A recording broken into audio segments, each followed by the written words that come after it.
क्या आप जानते हो 90% लोग पास्ट इंडेफिनिट टेंस का गलत यूज़ करते हैं। उन लोगों को पता ही नहीं है इसको कैसे यूज़ करना है। तो चलो आज इस परसेंटेज को कम करते हैं और आज सीखते हैं पास्ट इंडेफिनिट टेंस। तो चैप्टर 1 है what is past indefinite tense. आखिरकार पास्ट इंडेफिनिट टेंस को हम लोग यूज़ कब करते हैं? जब भी कोई भी ऐसा काम मैं पास्ट में करूं और वो खत्म भी हो चुका है, मतलब वो कंप्लीट हो चुका है, तो ऐसे सेंटेंसेस को हम लोग पास्ट इंडेफिनिट टेंस में बनाते हैं। तो सबसे पहले इसका स्ट्रक्चर समझ लेते हैं, इसमें सेंटेंसेस को बनाया कैसे जाता है। तो इस फॉर्मूले को आपको ध्यान में रखना है, subject plus second form of the verb plus object. मतलब कि आपको वर्ब की second form of the verb लगानी है और यहाँ पर is, am are, was, were, has, have किसी की कोई प्रॉब्लम है ही नहीं। मतलब आप उससे टेंशन फ्री हैं कि कुछ लगाना नहीं है, सिर्फ और सिर्फ second form of the verb लगानी है इसमें हमें। तो चलो कुछ सेंटेंसेस की प्रैक्टिस कर लेते हैं जिससे कि आपकी इस पे कमांड बन जाएगी। तो पहला सेंटेंस है कल मैंने एक किताब पढ़ी। अब स्ट्रक्चर के अकॉर्डिंग हमें इसमें पहले सब्जेक्ट ढूंढना पड़ेगा। तो सब्जेक्ट क्या है इसमें? मैं, मतलब आई हमें पहले लगाना पड़ेगा। फिर हमें second form of the verb लगानी है। तो I read a book yesterday. Simple है सेंटेंस बनाना। बेसिकली अगर मैं बहुत सिंपल सेंटेंसेस में बोलूं, कोई भी काम अगर आपने पास्ट में किया है उसको इस टेंस की मदद से आप बनाकर बोल सकते हैं बहुत ईजिली।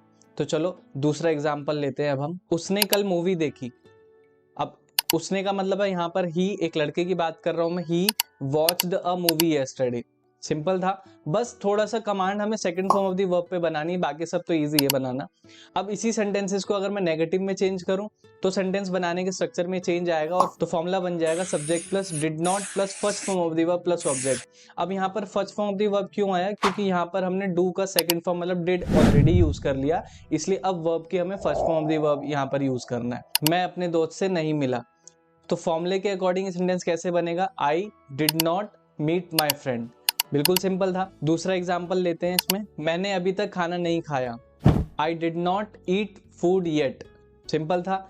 अब ज्यादातर प्रॉब्लम जो बच्चों को आती है वो होती है क्वेश्चन बनाने में। अगर आपको किसी से क्वेश्चन पूछना है कि आपने ये किया, क्या आपने खाना खाया, क्या आप सोए थे, क्या आप कल स्कूल गए थे, तो ऐसे सेंटेंस को बनाने के लिए हमें इस स्ट्रक्चर को फॉलो करना है। पहले डिड लगाना है, फिर सब्जेक्ट लगाना है, फिर first form of the verb, फिर ऑब्जेक्ट। सिंपल है। क्या आप कल ऑफिस गए थे? Did you go to office yesterday? Simple था। क्या आपने कल रात को खाना खाया था? Did you eat dinner yesterday? Simple था। तो बस बिल्कुल इजी है पास्ट इंडेफिनिट टेंस, ज्यादा कोई मुश्किल नहीं है। ऐसे ही आप अपने फ्री टाइम में इन सेंटेंसेस को अपने माइंड में बना सकते हैं, सोच सकते हैं।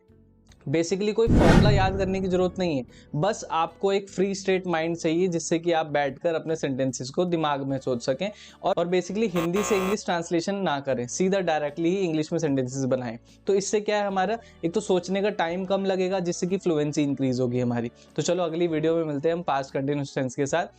Bye bye, take care, see you soon.